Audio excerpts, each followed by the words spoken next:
Hello అండి, అందరికీ good evening. మేము గ్రామీణ హోమ్ ఫుడ్ ఒక ఫ్రాంచైజ్ తీసుకున్న వాళ్ళమండి. మేము ఏపీ నుంచి మాట్లాడుతున్నామండి. నేను వీడియో చేయడానికి ముఖ్య కారణం ఏంటంటే, ఈ గ్రామీణ హోమ్ ఫుడ్స్ అండ్ తెలుగింటి రుచులు, ఇంటింటి రుచులు అని కొత్త కొత్త బ్రాండ్స్ అనేవి వస్తున్నాయండి.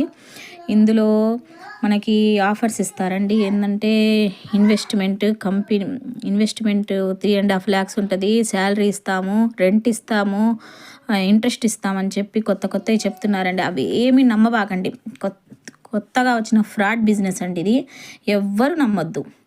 మేము తీసుకొని ఎంత బాధపడుతున్నామంటే నియర్లీ 600 మెంబర్స్ బాధపడుతున్నామండి. ఎవ్వరు తీసుకోవద్దు. ఈ గ్రామీణ హోమ్ ఫుడ్స్ ఎండి పెద్ద ఫ్రాడ్ అండి. దానికి ఫస్ట్ నుంచి ఇదే. ఇంటింటి రుచులు కానీ, తెలుగింటి రుచులు, ఇంకో 2-3 ఉన్నాయండి. ఆ పేర్లు ఎందుకు చెప్పడం. ఈ 3.5 lakhsతో ఓపెన్ అయ్యే ఏ ఫ్రాంచైజ్ అయినా ఎవ్వరు నమ్మొద్దు, తీసుకోవద్దు. దయచేసి మా రిక్వెస్ట్. మేము మోసపోయాం, మాలాగా ఎవరు మోసపోకూడదని ఈ వీడియో చేస్తున్నానండి. దయచేసి అర్థం చేసుకోండి. అతని ఫోటో కూడా వస్తుందండి, లాస్ట్లో చూడండి. అతను ఎవరు. నెల్లూరులో స్టార్ట్ చేశారండి ఇది. ప్రతి ఒక్క స్టేట్లో, కర్ణాటక, ఏపీ, తెలంగాణలో అన్ని చోట్ల ఉన్నాయండి ఇవి. అందరికీ అల్లాడిస్తున్నారు వాళ్ళు.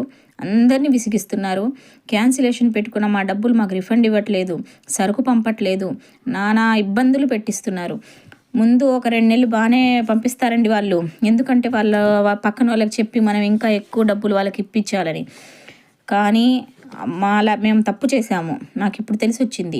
అంటే అరే, మేము ఎంత పెద్ద తప్పు చేసాం. మాతో ఉన్న పక్కన ఉన్న అమాయకుల్ని కూడా మేము అందులో ఊబిలోకి లాగి దింపేశామండి. దయచేసి ఎవ్వరూ నమ్మొద్దు.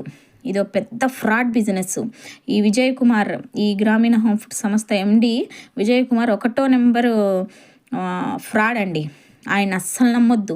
దాంతోపాటు అక్కడున్న మేనేజర్ మహేంద్ర, సునీల్, సుభాషిని, వాళ్ళందరినీ ఎవ్వరిని నమ్మొద్దండి. అందరూ ఫ్రాడ్స్. వాళ్ళు మాట్లాడే టెలికాలర్స్ అందరూ ఫ్రాడ్ అండి. ఎవ్వరు నమ్మొద్దు. దయచేసి దీన్ని వైరల్ చేయండి. మాలాగా ఎవరు ఇబ్బంది పడకుండా చూస్తారని అడుగుతున్నాం.